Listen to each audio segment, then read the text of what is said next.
السلام علیکم ورحمۃ اللہ وبرکاتہ، نحمده ونصلی علی رسولہ الکریم، اما بعد فاعوذ باللہ من الشیطان الرجیم، بسم اللہ الرحمن الرحیم، رب اشرح لی صدری ویسر لی امری واحلل عقدۃ من لسانی یفقہوا قولی۔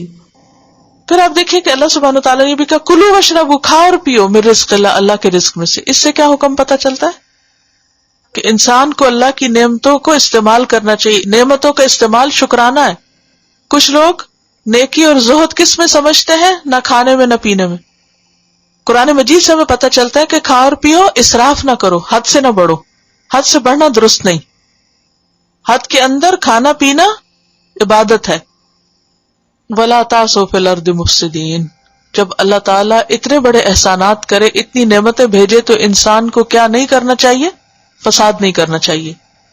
فساد کس سے ہوتا ہے؟ گناہوں کی کثرت سے۔ گناہ فساد کا ذریعہ بنتے ہیں۔ انسان کی اپنی غلطیوں سے فساد ہوتا ہے۔ سورۃ الروم کی آیت 41 ہے، جس میں آتا ہے ظہر الفساد فی البر والبحر بما کسبت ایدی الناس۔ خشکی اور سمندر میں فساد برپا ہو گیا لوگوں کے اپنے ہاتھوں کی کمائی سے، اپنے کیے کی وجہ سے۔ اور اس وقت جو گلوبل وارننگز ہیں انوائرمنٹ کے اندر تبدیلی کی، وہ بھی دراصل انسانوں کی اپنی ہاتھوں کی کمائی ہے۔ اور انسان نے زمین پر اس قدر تباہی کر دی ہے کہ جس کے بارے میں سائنٹسٹ یہ کہہ رہے ہیں کہ اسے لوٹایا نہیں جا سکتا، یعنی واپس بھی نہیں پلٹایا جا سکتا۔ تب آگے ہلاکت قیامت کی طرف ہی بڑھنا ہے نا۔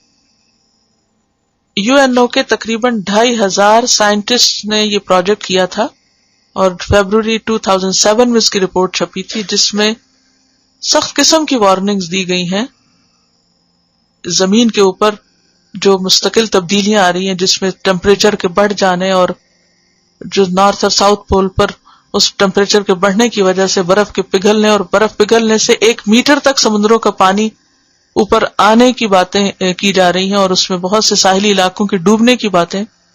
تو یہ سب کچھ کیا ہے؟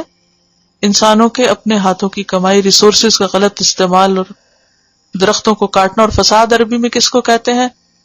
درخت کاٹنے کو، عمارتیں گرانے کو، یعنی ہر طرف خرابی پیدا کرنے کو۔ اس کی ضد ہے اصلاح۔ اصلاح کا اپوزٹ ہے افساد۔ لا تعثوا فی الارض مفسدین۔